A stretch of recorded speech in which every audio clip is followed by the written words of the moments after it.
Cabin school library में पढ़ रहा था। देर हो रही थी इसलिए उसने घर जाने का फैसला किया। रास्ते में उसने किसी को मदद के लिए चिल्लाते हुए सुना। यह आवाज़ एक कमरे से आ रही थी। जब केबिन ने दरवाज़ा खोला तो उसने कमरे में रेयान को बंद पाया। केबिन ने कहा, किसने आपको यहाँ बंद किया? रेयान ने कहा, मुझे नहीं पता, मैं कैफेटेरिया में कुछ खाने के लिए गया था लेकिन कैफेटेरिया बंद था। तभी किसी ने मेरे सिर पर एक बैग डाला और मुझे इस कमरे में बंद कर दिया। केबिन, कल हमें पता चलेगा कि ये आपके साथ किसने किया। अगले दिन केबिन और रेयान अपने दोस्तों से सवाल करते हैं।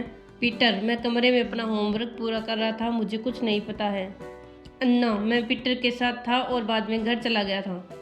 जेक, मैं बीमार था और कल स्कूल नहीं आया था। जेस, मैं कैफेटेरिया से स्नैक्स लेकर बैडमिंटन खेलने चली गई थी। उनके बयानों को सुनकर क्या आप पहचान सकते हो कि कमरे में रेयान को किसने बंद किया था? जेस ने कहा कि वह कैफेटेरिया में स्नैक्स लेने गई थी लेकिन कैफेटेरिया बंद था। उसने झूठ बोला और रेयान को कमरे में बंद कर दिया। तो असली गुनहगार जेस है। अगर दोस्तों आपने भी सोचा है तो लाइक करें।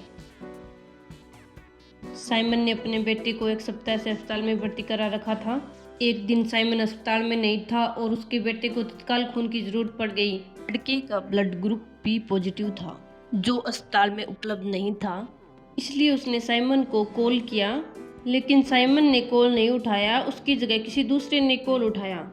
डॉक्टर ने उसे साइमन की स्थिति के बारे में सूचित किया।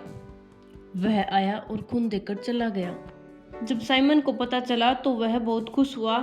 उसने अपने नौकरों से पूछा कि आप में से किसने मेरे बेटे को खून दिया है, लेकिन उनमें से किसी ने भी जवाब नहीं दिया, क्योंकि वह डर गया था कहीं उसको नौकरी से न निकाल दे।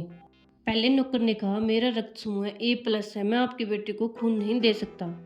दूसरे नौकर ने कहा, मेरा रक्त समूह B- है, मैं आपके बेटे को रक्तदान नहीं कर सकता। तीसरे नौकर ने कहा, मेरा ब्लड ग्रुप AB पॉजिटिव है, मैं आपके बेटे को रक्तदान नहीं कर सकता। चौथे नौकर ने कहा, मेरा ब्लड ग्रुप O पॉजिटिव है, मैं आपके बेटे को रक्तदान नहीं कर सकता। तो दोस्तों, क्या आप अनुमान लगा सकते हैं कि साइमन के बेटे को किसने खून दिया? तो जल्दी कमेंट करें। चौथे नौकर ने दिया है क्योंकि वह O पॉजिटिव है, इसलिए वह B पॉजिटिव को खून दे सकता है। अगर आपने भी यही सोचा है दोस्तों तो लाइक करें।